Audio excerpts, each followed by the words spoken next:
History of Rock Music in 500 Songs by Andrew Hickey. Episode 114, My Boy Lollipop by Millie. Today we're going to take our first look at a form of music that would go on to have an almost incalculable influence on the music of the 70s, 80s and later, but which at the time we're looking at was largely regarded as a novelty music, at least in Britain and America. We're going to look at the birth of ska, and at the first ska record to break big outside of Jamaica. We're going to look at My Boy Lollipop by Millie.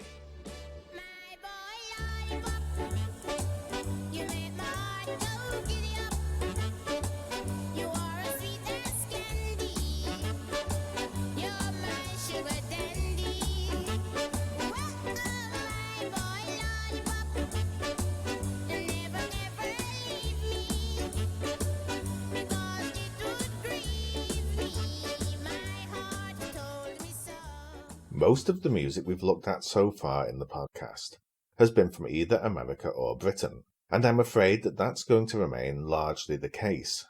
While there has been great music made in every country in the world, American and British musicians have tended to be so parochial and have dominated the music industry so much that relatively little of that music has made itself felt widely enough to have any kind of impact on the wider history of rock music, much to rock's detriment.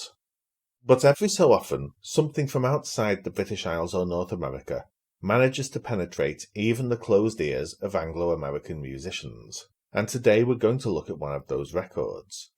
Now before we start this episode is, by necessity, going to be dealing in broad generalizations. I'm trying to give as much information about Jamaica's musical culture in one episode as I've given about America's in 100, so I'm going to have to elide a lot of details. Some of those details will come up in future episodes, as we deal with more Jamaican artists, but be aware that I'm missing stuff out. The thing that needs to be understood about the Jamaican music culture of the 50s and early 60s is that it developed in conditions of absolute poverty. Much of the music we looked at in the first year or so of the podcast came from extremely impoverished communities, of course, but even given how utterly, soul-crushingly poor many people in the Deep South were, or the miserable conditions that people in Liverpool and London lived in while Britain was rebuilding itself after the war, those people were living in rich countries, and so still had access to some things that were not available to the poor people of poorer countries. So in Jamaica in the 1950s, almost nobody had access to any kind of record player or radio themselves. You wouldn't even know anyone who had one, unlike in the States where if you were very poor, you might not have one yourself, but your better off cousin might let you come round and listen to the radio at their house. So music was, by necessity, a communal experience. Jamaican music, or at least the music in Kingston, the biggest city in Jamaica, was organised around sound systems, big, public, open-air systems run by DJs, playing records for dancing. These had originally started in shops as a way of getting customers in, but soon became so popular that people started doing them on their own. These sound systems played music that was very different from the music played on the radio, which was aimed mostly at people rich enough to own radios, which at that time meant white British people. In the 50s, Jamaica was still part of the British Empire, and there was an extraordinary gap between the music the white British colonial class liked and the music that the rest of the population liked. The music that the Jamaican population made was mostly a genre called mento. Now this is somewhere where my ignorance of this music compared to other musics comes into play a bit. There seem to have been two genres referred to as mento. One of them, rural mento, was based around instruments like the banjo, and a homemade bass instrument called a rumba box, and had a resemblance to a lot of American country music or British skiffle. This form of mento is often still called country music in Jamaica itself.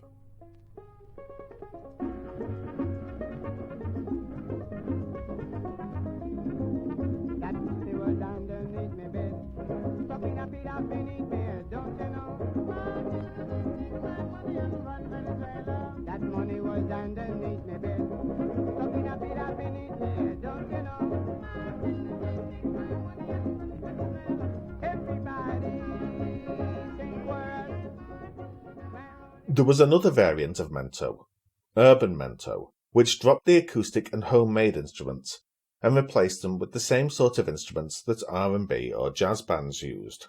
Everything I read about urban mento says that it's a different genre from calypso music, which generally comes from Trinidad and Tobago rather than Jamaica, but nothing explains what that difference is, other than the location. Mento musicians would also call their music calypso, in order to sell it to people like me who don't know the difference. And so you would get mento groups called things like Count Lasher and his Calypsonians, Lord Lebby and the Jamaica Calypsonians, and Count Owen and his Calypsonians, songs called things like Hula Hoop Calypso, and mentions of calypso in the lyrics. I am fairly familiar with calypso music. People like The Mighty Sparrow, Lord Melody, Roaring Lion, and so on. And I honestly can't hear any difference between calypso proper and mento records like this one, by Lord Power and Trenton Spence.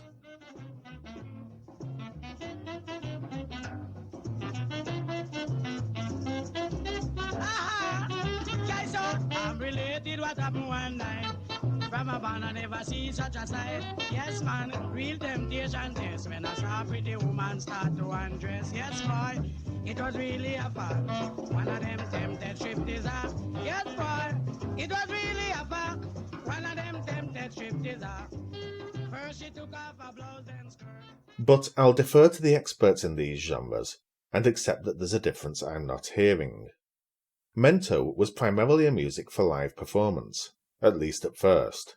There were very few recording facilities in Jamaica, and to the extent that records were made at all there, they were mostly done in very small runs to sell to tourists, who wanted a souvenir to take home.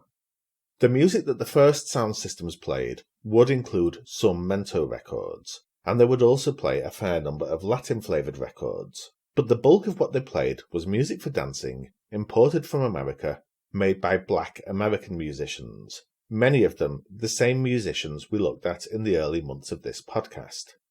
Louis Jordan was a big favourite, as was Wynonie Harris. The biggest hit in the early years of the sound systems was Harris's Bloodshot Eyes. I'm going to excerpt that here because it was an important record in the evolution of Jamaican music, but be warned that the song trivialises intimate partner violence in a way that many people might find disturbing. If you might be upset by that, skip forward exactly 30 seconds now.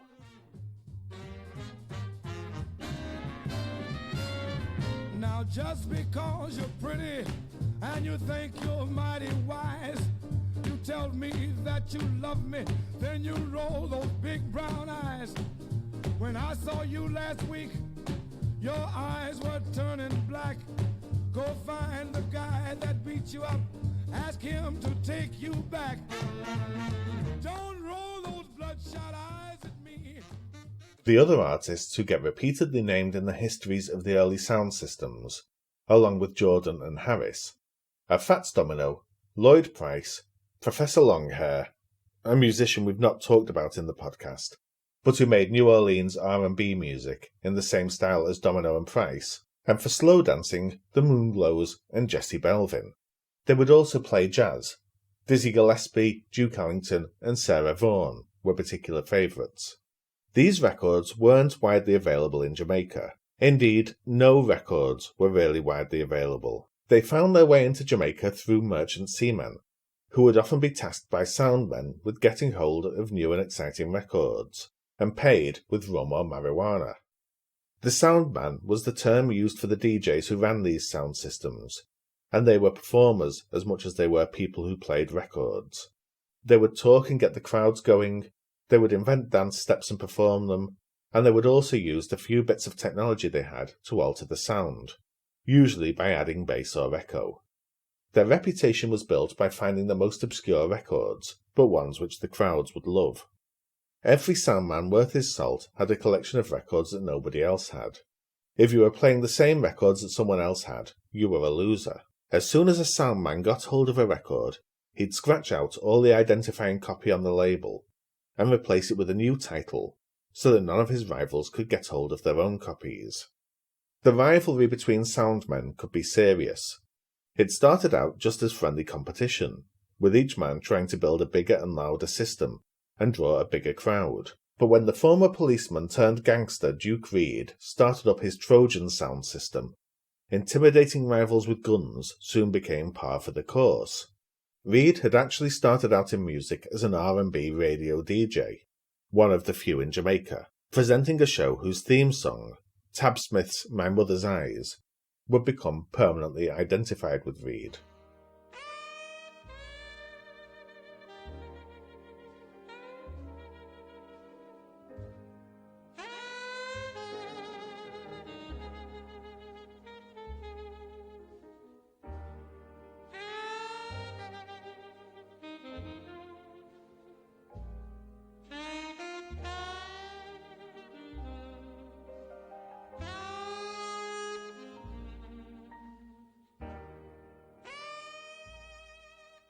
Reid's Trojan was one of the two biggest sound systems in Kingston, the other being Downbeat, run by Coxsone Dodd. Dodd's system became so popular that he ended up having 5 different sound systems, all playing in different areas of the city every night, with the ones he didn't perform at himself being run by assistants, who later became big names in the Jamaican music world themselves, like Prince Buster and Lee Scratch Perry. Buster performed a few other functions for Dodd as well, one important one being that he knew enough about R&B that he could go to Duke Reid's shows, listen to the records he was playing, and figure out what they must be. He could recognise the different production styles of the different R&B labels well enough that he could use that, plus the lyrics, to work out the probable title and label of a record Reid was playing. Dodd would then get a merchant seaman to bring a copy of that record back from America, get a local record pressing plant to press up a bunch of copies of it, and sell it to the other sound men, thus destroying Reid's edge.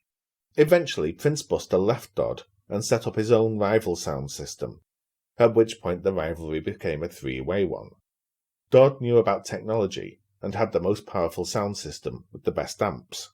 Prince Buster was the best showman, who knew what the people wanted and gave it to them, and Duke Reid was connected and powerful enough that he could use intimidation to keep a grip on power.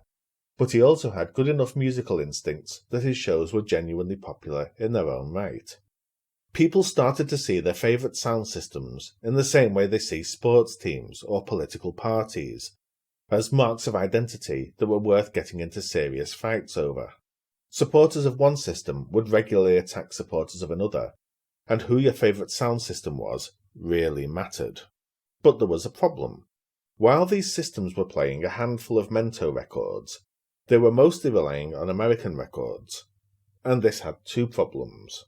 The most obvious was that if a record was available publicly, eventually someone else would find it. Coxsone Dodd managed to use one record, Later for Gator by Willis Gatortail Jackson, at every show for 7 years, renaming it Coxsone Hop.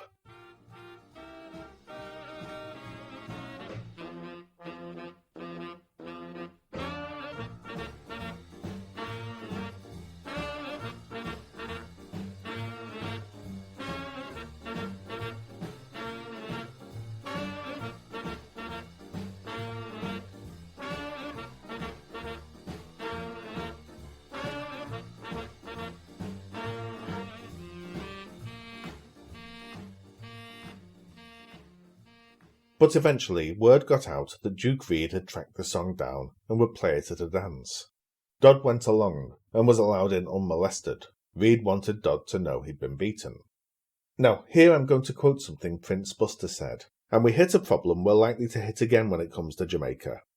Buster spoke Jamaican patois, a Creole language that is mutually intelligible with, but different from, standard English. When quoting him or any other patois speaker, I have a choice of 3 different options, all bad. I could translate his words into standard English, thus misrepresenting him. I could read his words directly in my own accent, which has the problem that it can sound patronising or like I'm mocking his language, because so much of patois is to do with the way the words are pronounced. Or I could attempt to approximate his own accent, which would probably come off as incredibly racist.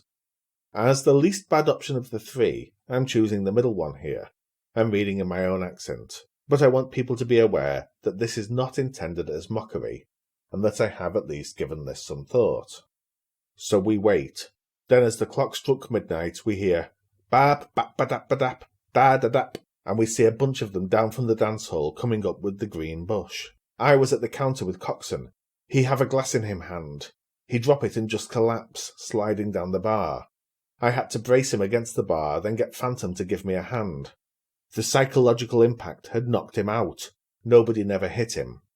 There was a second problem with using American records as well. American musical tastes were starting to change, and Jamaican ones weren't. Jamaican audiences wanted Louis Jordan, Fats Domino, and Gene and Eunice, but the Americans wanted Elvis and Jerry Lee Lewis and Bobby Darin. For a while, the sound men were able to just keep finding more and more obscure old R&B and jump band records, but there was a finite supply of these, and they couldn't keep doing it forever. The solution eventually became obvious. They needed Jamaican R&B, and thankfully there was a ready supply. Every week there was a big talent contest in Kingston, and the winners would get £5, a lot of money in that time and place. Many of the winners would then go to a disc cutting service, one of those places that would record a single copy of a song for you, and use their prize money to record themselves. They could then sell that record to one of the sound men, who would be sure that nobody else would have a copy of it. At first, the only sound men they could sell to were the less successful ones, who didn't have good connections with American records. A local record was clearly not as good as an American one, and so the big sound systems wouldn't touch it, but it was better than nothing, and some of the small sound systems would find that the local records were a success for them, and eventually the bigger systems would start using the small ones as a test audience. If a local record went down well at a small system, one of the big operators would get in touch with the sound man of that system and buy the record from him. One of the big examples of this was Lollipop Girl, a song by Derek Harriott and Claudie Sang. They recorded that with just a piano backing and sold their only copy to a small sound system owner. It went down so well that the small sound man traded his copy with Cox and Dodd for an American record, and it went down so well when Dodd played it that Duke Reid bribed one of Dodd's assistants to get hold of Dodd's copy long enough to get a copy made for himself. When Dodd and Reid played a sound clash, a show where they went head to head to see who could win a crowd over, and Reid played his own copy of Lollipop Girl, Dodd pulled a gun on Reid, and it was only the fact that the clash was next door to the police station that kept the two men from killing each other. Reid eventually wore out his copy of Lollipop Girl, he played it so much, and so he did the only sensible thing. He went into the record business himself, and took Harriott into the studio, along with a bunch of musicians from the local big bands, and cut a new version of it with a full band backing Harriott. As well as playing this on his sound system, Reid released it as a record.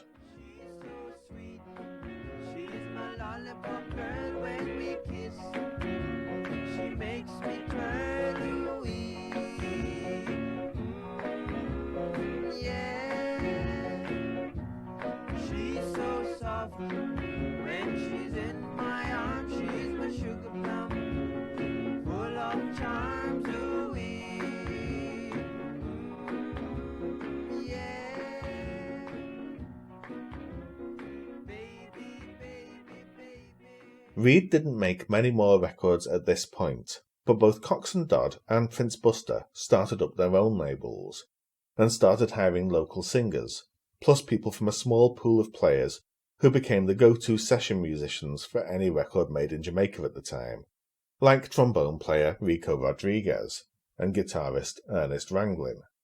During the late 1950s, a new form of music developed from these recordings, which would become known as ska, and there are 3 records which are generally considered to be milestones in its development. The first was produced by a white businessman, Edward Seaga, who is now more famous for becoming the Prime Minister of Jamaica in the 1980s. At the time, though, Seaga had the idea to incorporate a little bit of a mento rhythm into an R&B record he was producing. In most music, if you have a 4/4 rhythm, you can divide it into 8 on-beats and off-beats, and you normally stress the on-beats, so you stress 1 and 2 and 3 and 4 and... In mento, though, you'd often have a banjo stress the off-beats, so the stresses would be 1 and 2 and 3 and 4 and... Seaga had the guitarist on Manio by Higgs and Wilson do this, on a track that was otherwise a straightforward New Orleans-style R&B song with a Trescio bass line. The change in stresses is almost imperceptible to modern ears, but it made the record sound uniquely Jamaican to its audience.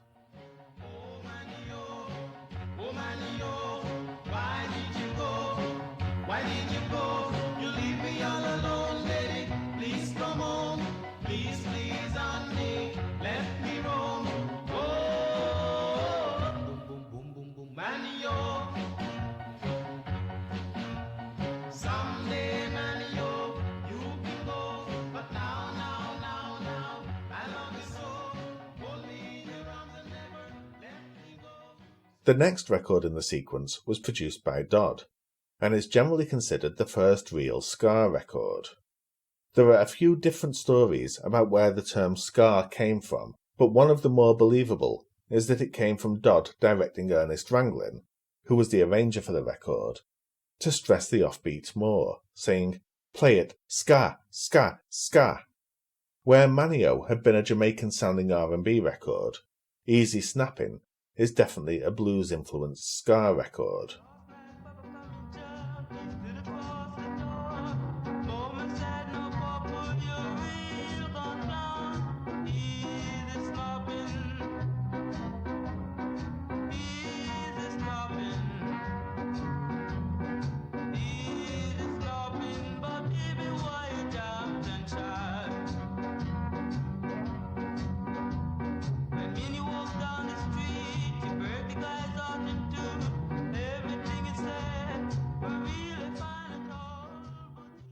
But Duke Reid and Coxsone Dodd at this point still saw the music they were making as a substitute for American R&B.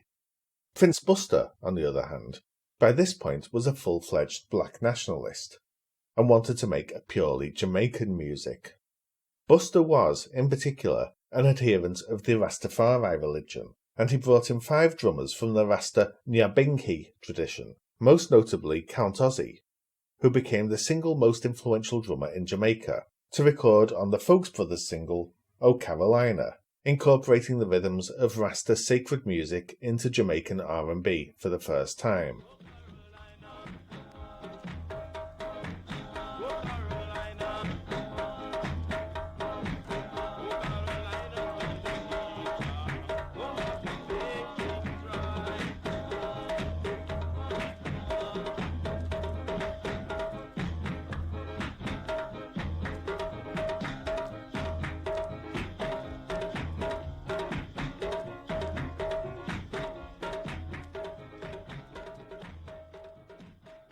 "1962 was a turning point in Jamaican music in a variety of ways. Most obviously, it was the year that Jamaica became independent from the British Empire and was able to take control of its own destiny, but it was also the year that saw the first recordings of a 14-year-old girl who would become ska's first international star. Millie Small had started performing at the age of 12 when she won the Via John's Opportunity Hour, the single biggest talent contest in Kingston. But it was 2 years later that she came to the attention of Coxsone Dodd, who was very interested in her because her voice sounded spookily like that of Shirley from the duo Shirley and Lee. We mentioned Shirley and Lee briefly back in the episode on Kokomo, but they were a New Orleans R&B duo who had a string of hits in the early and mid-50s, recorded at Cosimo Matassa's studio, pairing Leonard Lee's baritone voice with Shirley Goodman's soprano. Their early records had been knockoffs of the sound that Little Lester had created with Johnny Otis and his male vocalists. For example, Shirley and Lee's Sweethearts,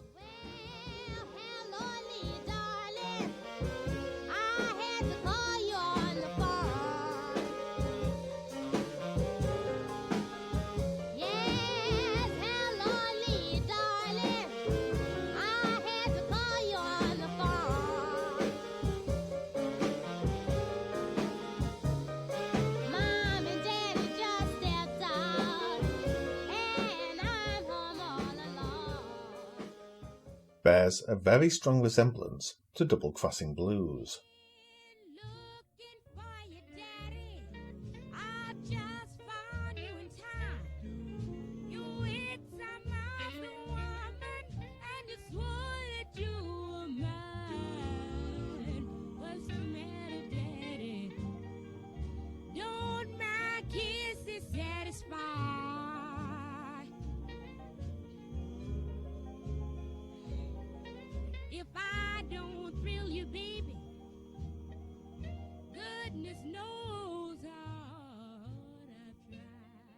but they'd soon developed a more New Orleans style, with records like Feel So Good, showing some of the Caribbean influence that many records from the area had.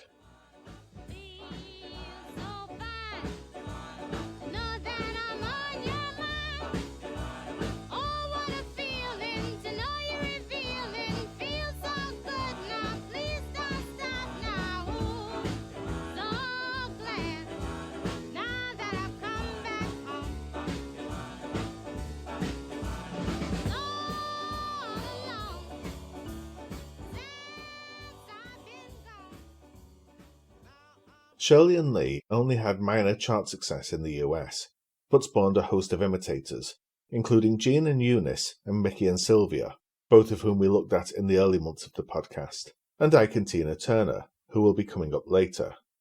Like much New Orleans R&B, Shirley and Lee were hugely popular among the sound system listeners, and Cox and Dodd thought that Millie's voice sounded enough like Shirley's that it would be worth setting her up as part of his own Shirley and Lee sound-alike duo, pairing her with a more established singer, Owen Gray, to record songs like Sit and Cry, a song which combined the vocal sound of Shirley and Lee with the melody of The Twist.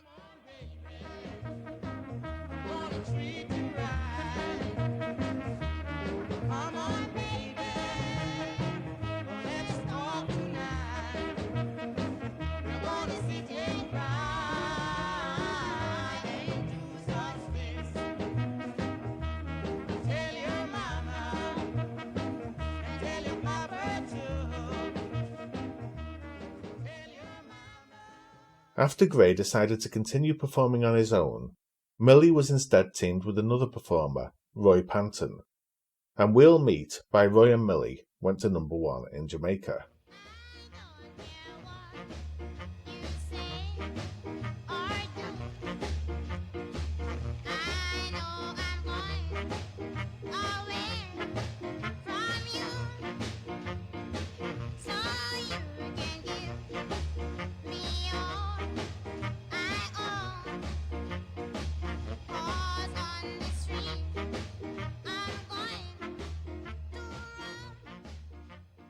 Meanwhile, in the UK, there was a growing interest in music from the Caribbean, especially Jamaica.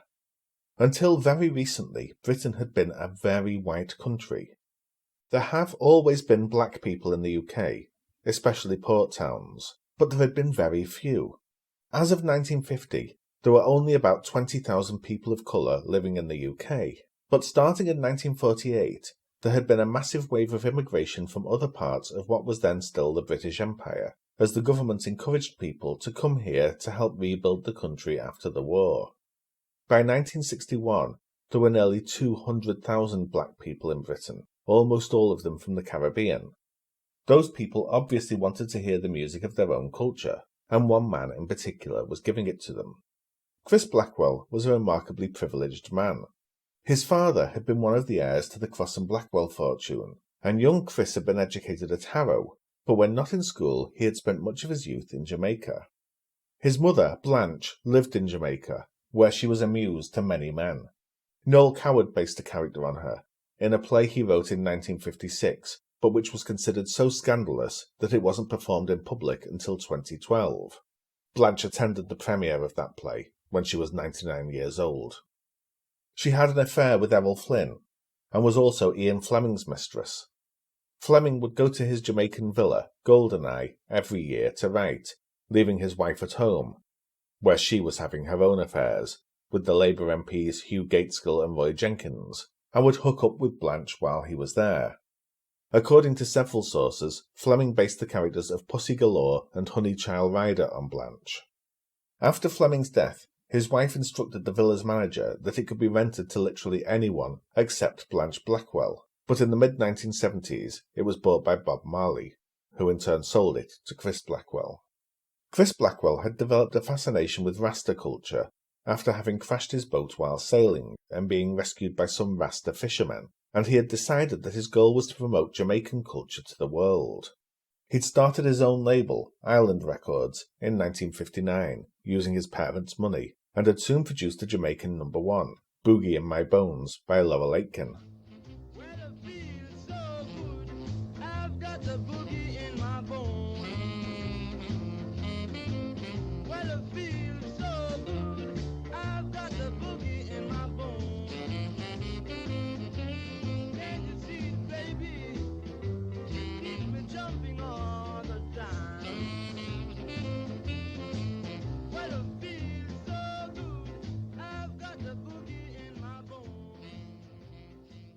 But music was still something of a hobby with Blackwell, to the point that he nearly quit it altogether in 1962. He'd been given a job as a gopher on the first James Bond film, Dr. No, thanks to his family connections, and had also had a cameo role in the film. Harry Saltzman, the producer, offered him a job, but Blackwell went to a fortune teller who told him to stick with music, and he did. Soon after that, he moved back to England, where he continued running Island Records, this time as a distributor of Jamaican records. The label would occasionally record some tracks of its own, but it made its money from releasing Jamaican records, which Blackwell would hand-sell to local record shops around immigrant communities in London, Manchester and Birmingham. Island was not the biggest of the labels releasing Jamaican music in Britain at the time. There was another label, Blue Beat, which got most of the big records, and which was so popular that in Britain, Blue Beat became a common term for ska, used to describe the whole genre, in the same way as Motown might be. And ska was becoming popular enough that there was also local ska being made by Jamaican musicians living in Britain, and it was starting to chart. The first ska record to hit the charts in Britain was a cover of a Jimmy Cliff song, King of Kings, performed by Ez Recco and the Launchers. Lions say, I am king and I reign. Lions say, I am king in this place.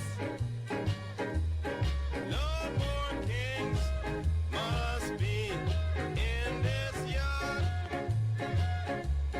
Lions sing, I am king and I reign. That made the lower reaches of the top 40, and soon after came Mockingbird Hill, a ska remake of an old Les Paul and Mary Ford hit, recorded by the McGill Five, a white British R&B group whose main claim to fame was that one of them was Charlie Watts' uncle, and Watts had occasionally filled in on drums for them before joining the Rolling Stones.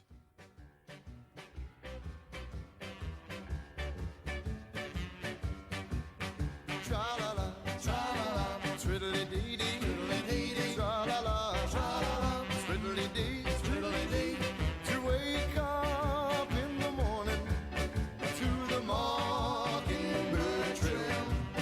Tra-la-la, tra-la-la, twiddly-dee-dee, twiddly-dee, tra-la-la, tra-la-la, twiddly-dee, twiddly-dee. You're as welcome as the flower. That made the top 10.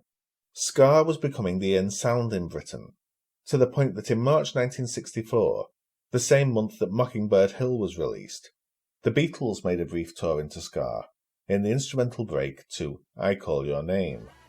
Sleep at night, but just the same, I never weep at night. I call your name.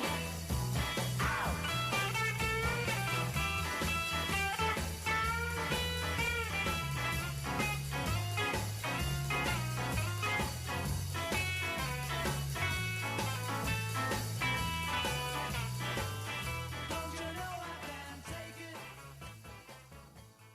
And it was into this atmosphere that Chris Blackwell decided to introduce Millie. Her early records had been selling well enough for him that in 1963 he had decided to call Millie's mother and promise her that if her daughter came over to the UK, he would be able to make her into a star. Rather than release her records on Island, which didn't have any wide distribution, he decided to license them to Fontana, a mid-sized British label. Millie's first British single, Don't You Know, was released in late 1963, and was standard British pop music of the time, with little to distinguish it, and so unsurprisingly it wasn't a hit.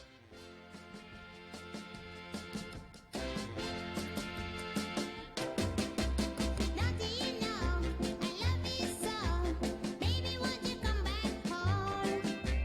I've been waiting for a long, long time 'cause I want you for my own. Can't you see what you're doing to me? My life's just a misery. Beyoncé, you walked out on me. As lonely as I can be. But the second single was something different. For that, Blackwell remembered a song that had been popular among the sound systems a few years earlier, an American record by a white singer named Barbie Gaye. Up to this point, Gaye's biggest claim to fame had been that Ellie Greenwich had liked this record enough that she'd briefly performed under the stage name Ellie Gaye, before deciding against that. My Boy Lollipop had been written by Robert Spencer of the Cadillacs, the doo-wop group whose biggest hit had been Speedo.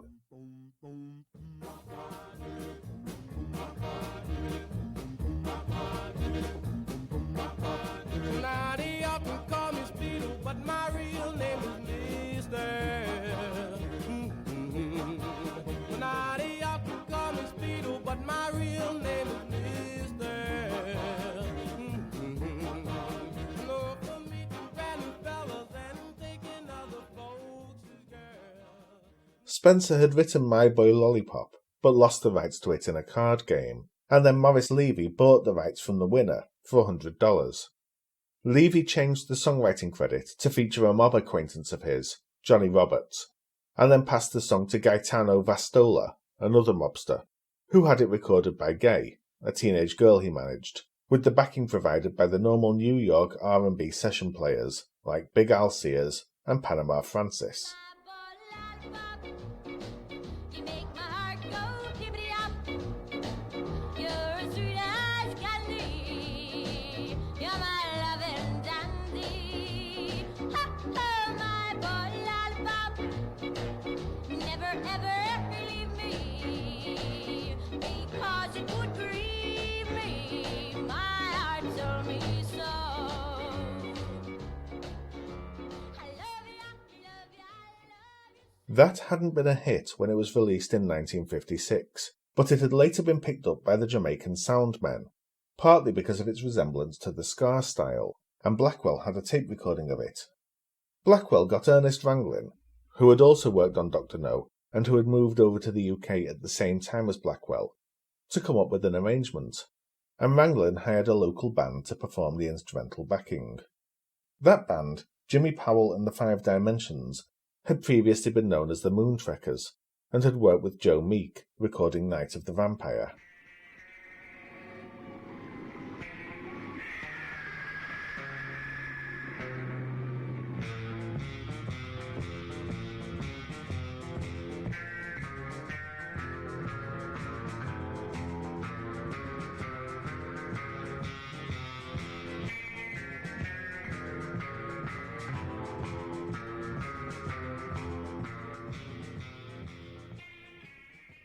Ranglin replaced the saxophone solo from the original record with a harmonica solo to fit the current fad for the harmonica in the British charts, and there is some dispute about who played it, but Millie always insisted that it was the Five Dimensions harmonica player, Rod Stewart, though Stewart denies it.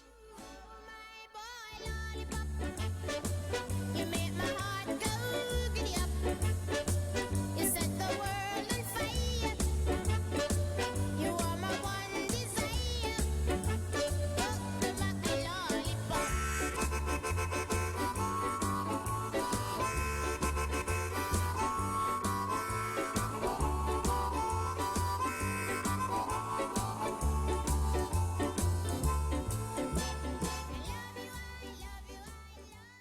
My Boy Lollipop came out in early 1964 and became a massive hit, reaching number 2 on the charts both in the UK and the US, and Millie was now a star. She got her own UK TV special, as well as appearing on Around the Beatles, a special starring the Beatles and produced by Jack Good. She was romantically linked to Peter Asher of Peter and Gordon. Her next single, though, Sweet William, only made number 30, as the brief first wave of interest in ska among the white public subsided. Yes, he's my boy, and I'm his little doll, his favorite toy. He brings me candy and the kisses too, because I'm stuck on him. I'll stick to him like glue.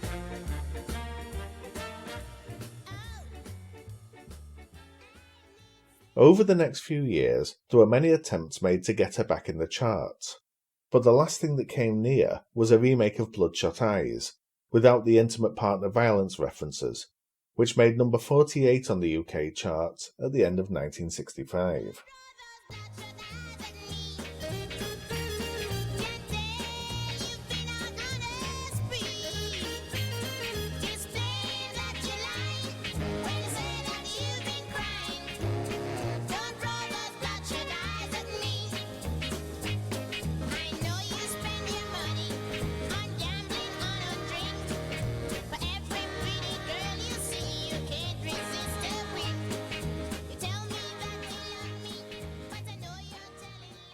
She was also teamed with other artists in an attempt to replicate her success as a duet act. She recorded with Jimmy Cliff, Hey girl, you sure look fine.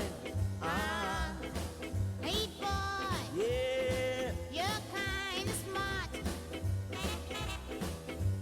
let's get together, baby. Let me come see you sometime.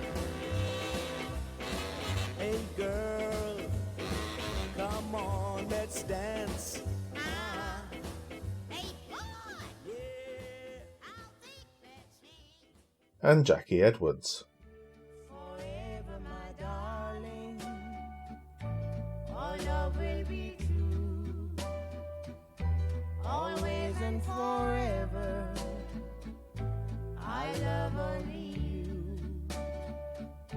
Just promise me, darling, your love in return. Make this fire in my soul, dear, forever burn. And she was also teamed with a rock group Blackwell had discovered, and who would soon become big stars themselves with versions of songs by Edwards, on a cover version of Ike and Tina Turner's I'm Blue, the Gong Gong song.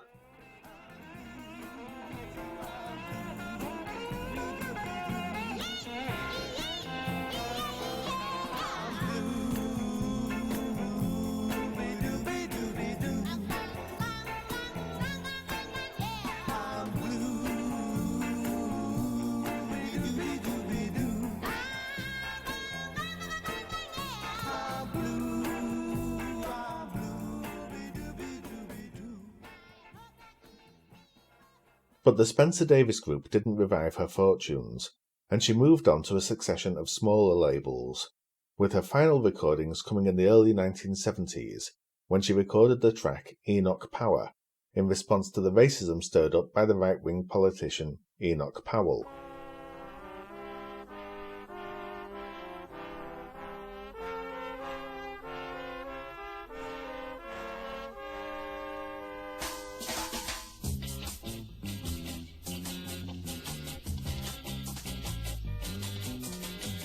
I arrived from Kingston town and now live at the Bullring.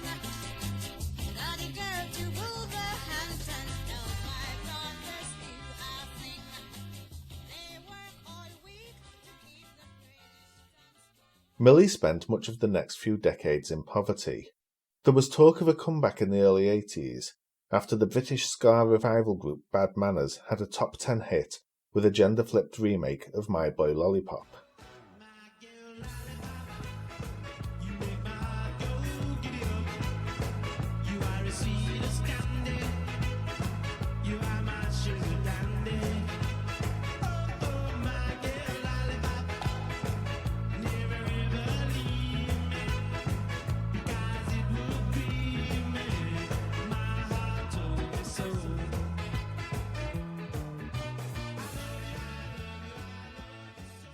But she never performed again after the early 70s, and other than one brief interview in 2016, she kept her life private.